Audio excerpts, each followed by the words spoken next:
Vamos a adentrarnos ahora en el libro de Job. Si vamos al libro de Job, acá hablaba del pantano, ¿no? Hay mucha cosa del libro de Job que no se sabe. Por lo pronto es uno de los libros más difíciles de traducir. Es muy difícil traducir el libro de Job. De hecho, hay veces que no vamos a entender demasiado, depende de la traducción, o comparamos una traducción con otra y hay cosas que son bien diferentes, porque el traductor toma una decisión y otro traductor toma otra decisión, pero justamente porque el texto es muy difícil. Tampoco se sabe muy bien cuándo fue escrito. Hay distintas teorías, ahora vamos a ver algo de eso. Aquí se tiende a hablar de los siglos sextos, del siglo sexto o tercero. Siglo sexto o tercero se piensa que puede ser datado el libro de Job, que haya sido elaborado en esos siglos, o sexto o tercero, obviamente antes de Cristo, ¿no?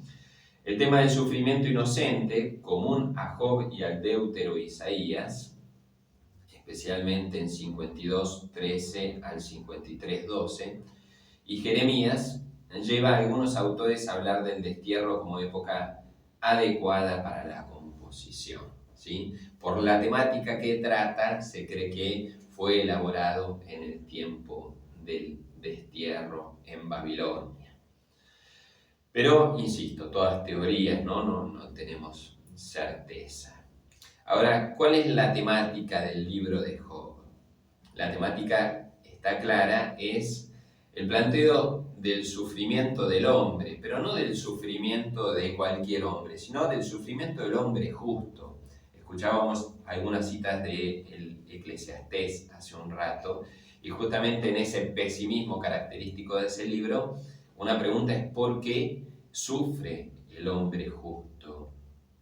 Vamos a ver un poco el tema del sufrimiento para entender el planteo. Pero antes hago un paréntesis que me parece importante. Si agarramos el libro de Job, ya visualmente vamos a ver una cosa que es fundamental. El libro de Job es como un gran sándwich. De hecho, en Biblia se utiliza esta expresión. Si vemos Job 1:1, vamos a ver, desde ahí no lo ven, pero claramente está escrito en prosa. El primer capítulo y el segundo están escritos en prosa. Y si vamos al final del libro de Job, en el capítulo 42, ya a partir de 42:7, continúa la prosa. Pero todo lo que hay en el medio es un poema. Entonces Job es un sándwich, prosa, poema, prosa. Con lo cual vamos a ver que evidentemente es una obra compuesta. Y vamos a ver que justamente los panes de ese sándwich contradicen en gran parte la gran obra de Job, que es el poema. Pero como les decía, vamos primero a adentrarnos en el tema del sufrimiento. La pregunta sobre el sufrimiento, por qué y de dónde viene el dolor, es algo transversal a la historia de la salvación y a la historia del ser humano. Siempre estuvo el problema del dolor. Hay un libro muy lindo de Lewis, el autor de las Crónicas de Narnia, que se llama El problema del dolor. Como prácticamente todos sus libros son pesados, son un bodoque de contenido, pero el planteo es interesantísimo, lo recomiendo. Ahora, está esa pregunta no solo en el libro de Job, sino en la Biblia en general. ¿Cuál fue la solución en la antigüedad? Solución entre comillas. ¿Cuál fue la solución al problema del dolor? Se echó la culpa del dolor del ser humano al pecado. De hecho, podemos ver en Juan 9:2, ¿se acuerdan cuando Jesús se acerca al ciego de nacimiento? Los discípulos le preguntan, ¿quién pecó? ¿Él o sus padres? ¿Por qué es ciego de nacimiento? Por un pecado. ¿Pero pecado suyo o pecado de sus padres? Ahí vemos que se le echaba la culpa al pecado, era la fuente del dolor y del sufrimiento. De hecho, yendo al libro de Job, Zofar, que es uno de los supuestos amigos de Job, va a echarle la culpa a Job y a su pecado del sufrimiento. Vamos a Job 20 del 1 al 15. No lo vamos a leer todo, pero Job 21. Sofar de Namat respondió así: mis pensamientos me obligan a responder, debido a la impaciencia que me come. He escuchado una lección bochornosa, pero mi espíritu me inspira la respuesta. ¿No sabes tú que desde siempre, desde que el hombre está sobre la tierra, el júbilo del malvado es breve, momentáneo el gozo del impío? Aunque su talla llegue al cielo y su cabeza alcance las nubes, desaparece para siempre como estiércol. Sus conocidos dicen: ¿dónde está? Como sueño invisible se fuma, como visión nocturna se disipa. Y así comienza como a increpar, a echarle la culpa Sofar a Job de su sufrimiento. De hecho, había otra cita, estoy tratando de encontrarla acá. Job 11, 1. Sofar este mismo, esto es anterior. Sofar de Namat respondió así: nadie va a responder al charlatán. Charlatán es Job. Job está como quejándose frente a Dios porque está sufriendo y porque él es justo. Nadie va a responder al charlatán, pregunta Sofar. Versículo 2, es eso, 11:2. Pero más adelante, en el 6, dice: te enseñaría secretos de sabiduría que desconciertan toda sagacidad. Bien sabrías entonces que Dios te pide cuenta de tus faltas. Que Dios te pide cuenta de tus faltas. ¿Por qué está sufriendo Job según Sofar? Porque tiene faltas escondidas que nadie conoce, pero que Dios conoce. Entonces, ¿cuál es el origen del sufrimiento de Job? Las faltas del propio Job. Entonces decíamos que se le imputa las faltas a Job. Las faltas de Job son la causa de su sufrimiento según Sofar, según sus amigos. ¿De dónde viene esto? Esto viene de una teología que se llama la teología de la retribución. ¿Qué es la teología de la retribución? La teología de la retribución es que si vos sos bueno en tu vida, Dios va a ser bueno con vos. Si vos sos bueno, Dios te va a premiar. Si vos sos malo, Dios te va a castigar. Esa es la teología de la retribución. Mucho de esto está en el Nuevo Testamento y en el Antiguo Testamento, está en toda la Biblia. Y de hecho nos pasa, ¿no?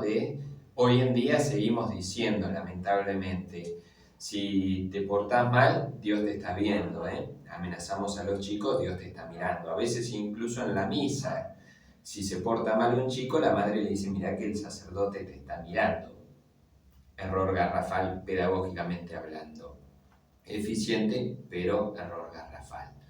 Entonces, pensamos desde la teología de la retribución, e insisto que está empapada la Biblia de esto, que Dios premia al justo y castiga al injusto. Lo que va a hacer Job, el libro de Job, es poner en crisis esta teología. Va a buscar contraponerse a esta teología y mostrar que hay justos que de toda manera siguen sufriendo. Vamos a ver que una respuesta en contra de la teología de la retribución, una respuesta busca darle al libro de Job. Otra respuesta comienza a estar esbozada en el libro de los Macabeos, los libros de los Macabeos, que vamos a ver algo de eso. ¿Cómo responde el libro de los Macabeos o busca responder a esa crisis de la teología de la retribución?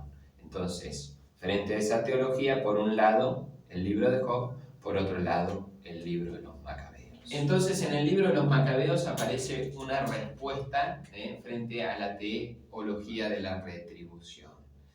¿Qué pasa? Muchos terminan muriendo por ser fieles a las leyes. Antíoco IV los persigue, y los persigue en día sábado para que ellos no cumplieran, para que cumplieran con el sábado, y por tanto con el descanso sabático no podían ir a la lucha, ¿sí? Y hay muchos testimonios, entre ellos 2 Macabeos 7 del 1 al 42, 2 Macabeos 7 del 1 al 42, donde el pueblo es fiel a la ley y terminan muriendo, terminan siendo como mártires, dando su vida por la fidelidad a la ley. Y ahí uno se pregunta, ¿y la retribución? Porque son fieles a la ley, sin embargo están muriendo. ¿Dónde está la retribución de Dios? Y ahí comienza a pensarse o a esbozarse la teología, en la teología, la resurrección de los muertos. Bueno, si Dios no te compensa en esta vida, te va a compensar en la vida futura. Hay una vida más allá de la muerte donde va a llegar esa retribución que en la vida terrena no recibiste. ¿Sí? Eso va a comenzar a esbozarse esa respuesta cuando la teología de la retribución entra en crisis. Entonces, si acá no recibiste la retribución de Dios, la vas a recibir en la vida futura.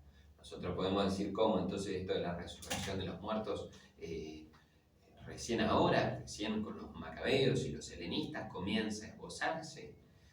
Y en cierta manera sí. De hecho, ¿se acuerdan el pasaje que lo leímos hace poco? Hechos 23 del 6 al 8.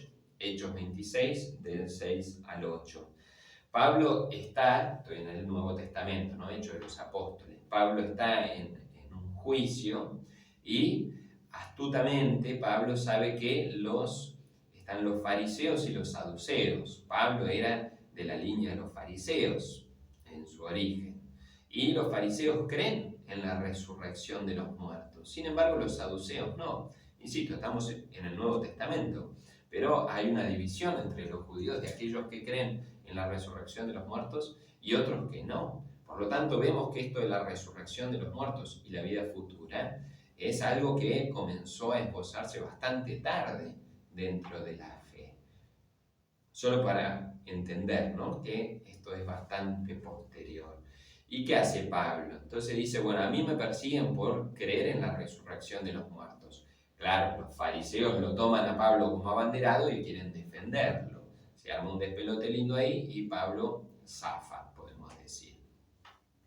Volviendo para atrás, entonces, la teología de la retribución entra en crisis. Una respuesta a esa teología de la retribución es la de la resurrección de los muertos, esbozada en los macabeos, o que comienza a esbozarse en los macabeos, no solo. Por poner un ejemplo, aquella madre que ve morir a sus 7 hijos y que exhorta al último diciendo: ten ánimo, ten fuerza, que nos reuniremos en el cielo, que Dios nos va a retribuir y que vamos a salir victoriosos, mientras Antíoco IV sigue haciendo de las suyas. Hay otros ejemplos de esto, el del anciano que da la vida, diciendo: no voy a llegar al fin de mi vida borrando con el codo todo lo que escribí en la mano, también esbozado ahí en los macabeos.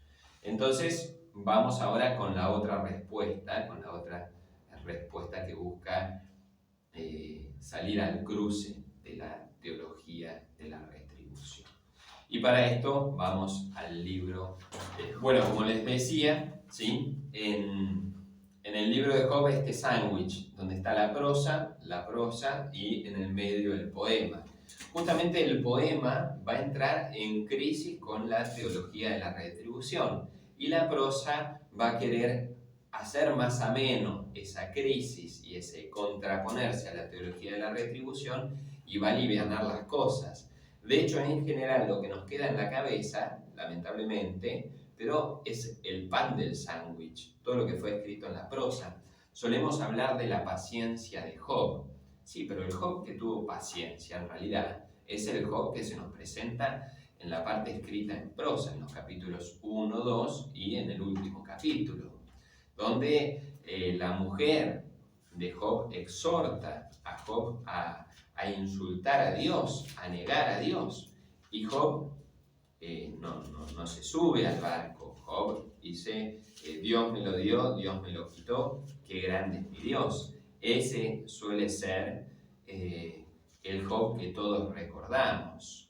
El Señor me lo dio, el Señor me lo quitó, qué grande es mi Dios. Pero ese es el Job de la prosa. Si vemos el Job del poema, hay estudios hechos, sería demasiado llevarlo ahora, vamos a intentar algo de eso, pero hay estudios hechos del libro de Job, como en realidad todo ese poema es Job llevando a juicio a Dios. De hecho, está repleto del vocabulario de juicio. Podemos ver Job 19:7. Grito violencia y nadie responde, imploro auxilio y no hay justicia, hay un clamor de esa justicia. Y acá van a comenzar todo un juego de delitos, juez, testigos. Por ejemplo, Job 19:29. Temed por vosotros a la espada que castiga el delito, y sabréis que existe un juez, dice Job. Job está diciendo, existe un juez, yo tengo esperanza de que haya un juez. Ese juez va terminando siendo Dios, va a terminar siendo Dios.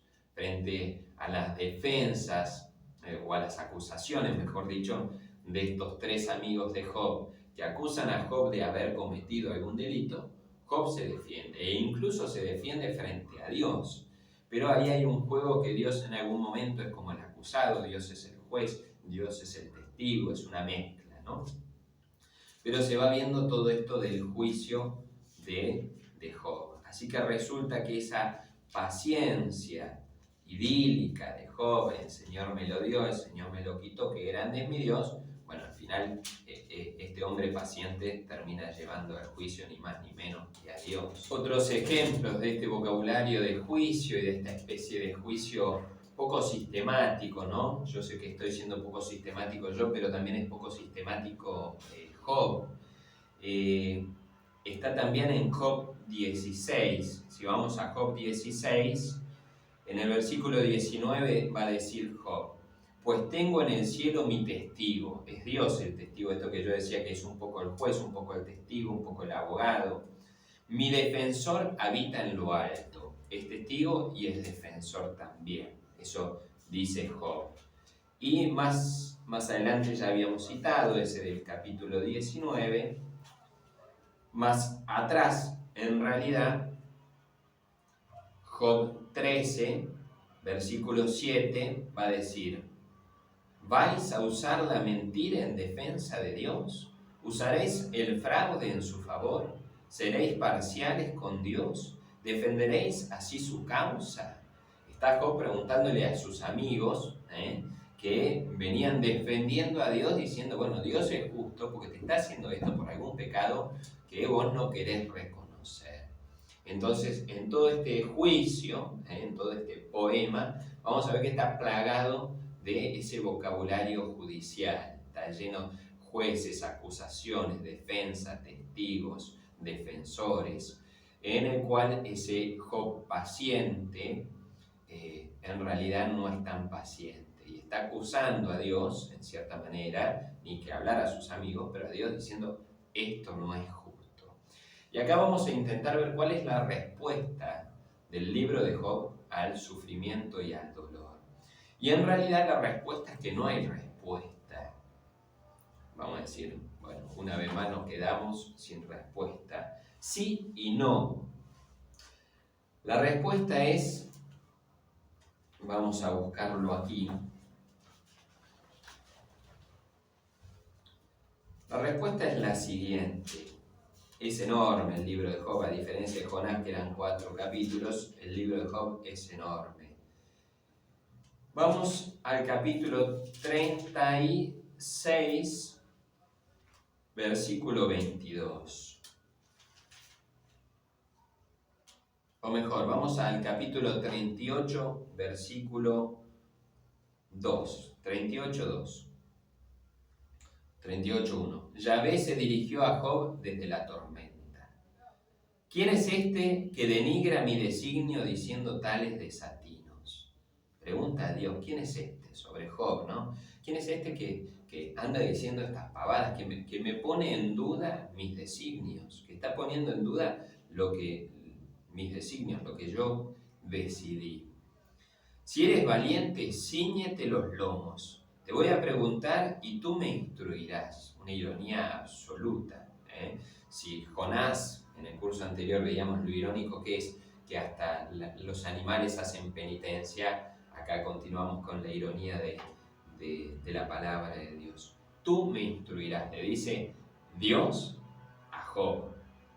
¿Dónde estabas cuando cimenté la tierra? ¿Dónde estabas vos, Job, cuando yo hice la tierra? Dilo si tanto sabes y entiendes. ¿Sabes quién fijó sus medidas o quién la midió a cordel?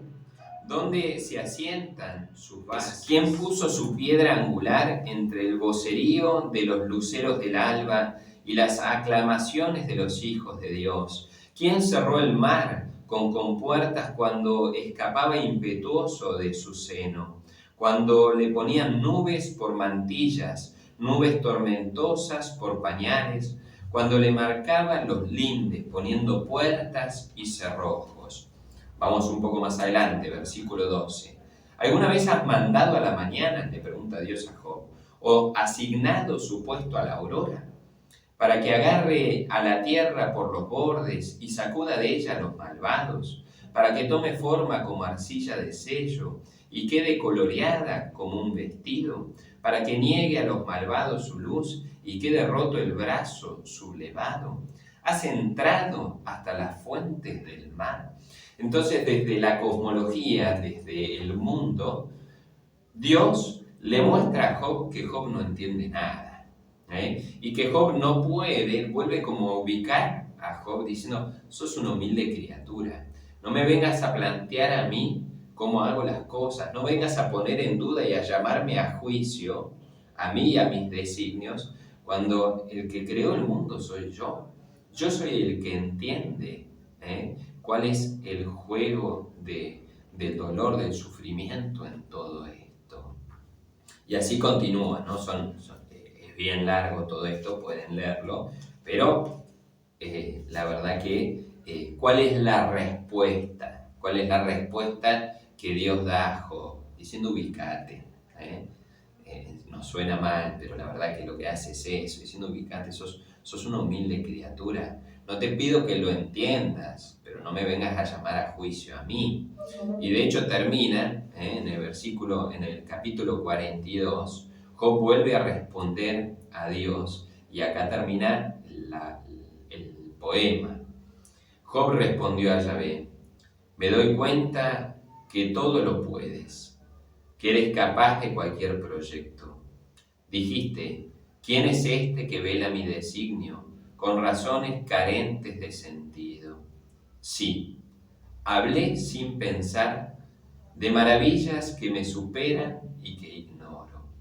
Hablé sin pensar de maravillas que me superan y que ignoro. Escúchame, escucha y déjame hablar. Te voy a preguntar y tú me instruirás. Solo de oídas te conocía, le dice Job a Dios. Solo de oídas te conocía, pero ahora te han visto mis ojos. Por eso me retracto y me arrepiento, echado en el polvo y la ceniza. Ese gesto de penitencia que ya vimos en Jonás, que hacía el rey de Nínive. Echado en polvo y en cenizas. Job se vuelve a ubicar y se da cuenta que la camiseta le queda grande, que es Dios el que sabe cómo y por qué hace las cosas. Toda esta pregunta sobre el sufrimiento, sin lugar a dudas, desde el cristianismo va a encontrar otra respuesta. Podemos leer Salvifici Doloris, aquella encíclica de Juan Pablo II sobre el dolor y cómo Jesucristo desde la cruz redime el dolor y busca darle un sentido a nuestro dolor, no anulándolo, pare de sufrir y se acaba el sufrimiento. Esa no es la respuesta cristiana al sufrimiento, sino redimiéndolo y mostrando cómo en el sufrimiento el Señor nos salva. Él asumió el sufrimiento y el dolor, cargó la cruz sobre sus hombros y lo iluminó. Entonces, sintetizando y volviendo al libro de Job, el libro de Job busca dar una respuesta o busca una alternativa a esa teología de la retribución, diferente o paralela a aquello de los macabeos de la resurrección de los muertos, sino diciendo, bueno, nosotros nos queda grande ponerle una respuesta al sufrimiento. Confiemos en que Dios, que creó el mundo, sabrá por qué esto es parte de la vida. Esa sería como el broche de oro del libro de Job. Alguien, después, y es palabra de Dios, también forma parte de la escritura, hace esa introducción, hace ese epílogo final y busca cómo amenizar. Es tan fuerte esto de llamar a juicio a Dios que busca alivianar, diluir, disolver un poco este juicio, y termina contradiciendo todo el libro porque dice, ¿dónde está? Yahvé cambió la suerte de Job después de haber intercedido por sus amigos y duplicó todas sus posesiones. Bueno, volvemos a la teología de la retribución. Fueron a verle todos sus hermanos y hermanas junto con sus conocidos y comieron en su casa. Yahvé bendijo ahora a Job, versículo 12, estamos en el capítulo 42, versículo 12. Yahvé bendijo ahora a Job más que al principio, pues se hizo con 14.000 ovejas, 6.000 camellos, 1.000 yuntas de bueyes y 1.000 burras. Tuvo también 7 hijos y 3 hijas. Bueno, borró con el codo el redactor todo lo que el otro había escrito con la mano. Insisto, es parte de conocer el proceso de escritura de la Sagrada Escritura, pero se metió para alivianar, terminó contradiciendo todo lo otro. Pero qué lindo encontrar en el libro de Job este intento, este esbozo de una respuesta frente al sufrimiento, que nos ubica en nuestro lugar. Bueno, frente al sufrimiento no tenemos mucha respuesta. El cristianismo, insisto, después va a dar Jesucristo otra respuesta desde la cruz, pero no hay mucha respuesta. Tenemos que aceptar que nos queda grande la camiseta y que Dios es Dios y Él sabe.